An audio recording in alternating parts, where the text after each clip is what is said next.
प्रतिवर्षाप्रमाणे यंदाच्या वर्षीही हत्तुरे नगरातील श्री दत्त मंदिर देवस्थान इथं श्री स्वामी समर्थ प्रकट दिन सोहळा आणि 27वा वर्धापन दिन सोहळा मोठ्या उत्साहात आणि भक्तिमय वातावरणात साजरा करण्यात आला। भिऊ नकोस मी तुझ्या पाठीशी आहे असा आशीर्वाद देत आपल्या असंख्य भक्तगणांना आधार देणारे आणि कोट्यवधी भक्तगणांचं श्रद्धास्थान असलेले अक्कलकोट निवासी वटवृक्ष श्री स्वामी समर्थ महाराजांचा बुधवार दिनांक 10 एप्रिल रोजी प्रकट दिन होता। सोलापूर शहर आणि जिल्ह्यात सर्वत्र मोठ्या उत्साहात हा प्रकट दिन साजरा करण्यात आला। ब्रह्मांड नायक श्री स्वामी समर्थ महाराजांचा प्रकट दिन म्हणजे खरं तर भक्तगणांसाठी मोठा आनंदाचा मांगल्याचा दिवस असतो। तीर्थक्षेत्र पुण्यनगरी अक्कलकोटसह सर्वत्र अत्यंत उत्साहात आणि चैतन्यमय अशा वातावरणात श्री स्वामी समर्थ महाराजांचा प्रकट दिन भक्तगणांच्या वतीनं साजरा करण्यात येतो। या निमित्त विविध धार्मिक कार्यक्रमांचं आयोजन करण्यात येतं।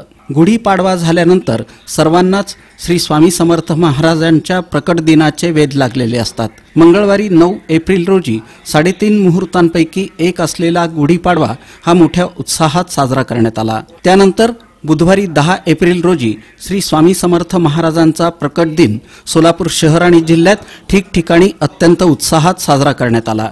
दरम्यान सोलापुरातील होडगी रोड विमानतळासमोरील हत्तुरे नगर इथल्या श्री दत्त मंदिर देवस्थानातही प्रतिवर्षाप्रमाणे यंदाच्या वर्षीही स्वामी समर्थ महाराजांचा प्रकट दिन आणि मंदिराचा 27वा वर्धापन दिन अत्यंत भक्तिमय तसंच मंगलमय वातावरणात साजरा करण्यात आला। भक्तगण मोठ्या संख्येनं या प्रकट दिन सोहळ्यास उपस्थित होते। सकाळपासूनच भक्तगण मंदिरात येऊन श्री दत्तगुरू तसंच श्री स्वामी समर्थांचं मनोभावे दर्शन घेत होते।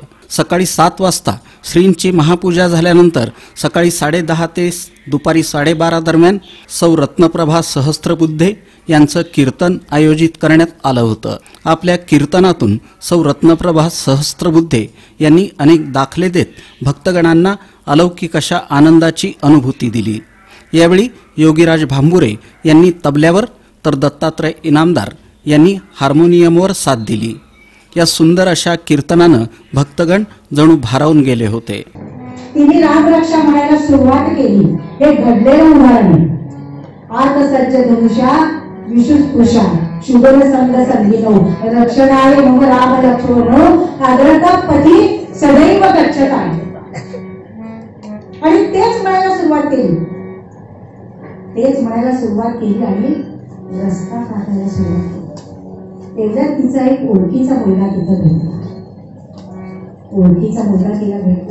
आणि तेवढ्यात तिचं घर आलं घरात गेली दार बनवते।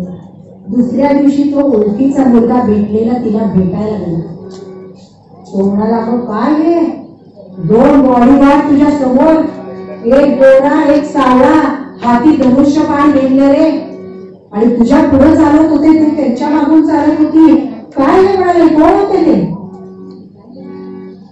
मात्र तिला कळलं की आपलं रक्षण करण्याकरता प्रत्यक्ष राम आणि लक्ष्मण आले।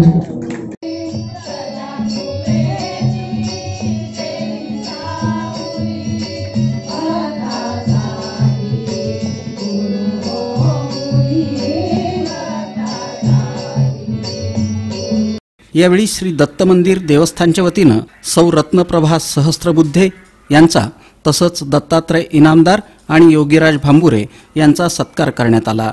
त्यानंतर स्वामी नामाचा अखंड जयघोष करण्यात आला।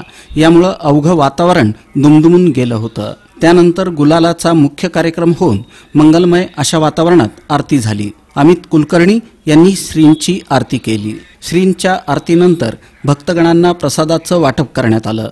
असंख्य भक्तगणांनी प्रसादाचा लाभ घेतला।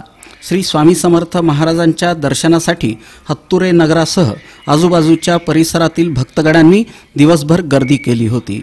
श्री दत्तगुरू आणि श्री स्वामी समर्थ महाराजांच्या दर्शनानं भक्तगण स्वतःला जणू धन्य धन्य मानत होते। प्रतिवर्षाप्रमाणे यंदाच्या वर्षीही दीपक हरवाळकर यांनी या सोहळ्यासाठी मंडप आणि स्पीकर उपलब्ध करून देत स्वामींचरणी आपली निस्सीम सेवा बजावली।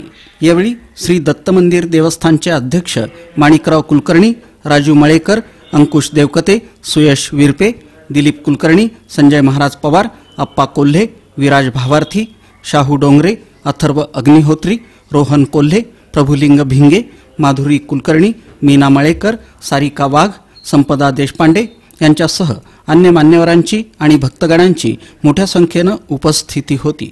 सायंकाळी 7 वाजता श्रींची आरती करण्यात येऊन या प्रकट दिन सोहळ्याची उत्साहात सांगता झाली. त्यानंतर रात्री 8 ते 10 या वेळेत भजन आयोजित करण्यात आलं होतं. हा सोहळा यशस्वी करण्यासाठी अनेक स्वामी भक्तांनी परिश्रम घेतले.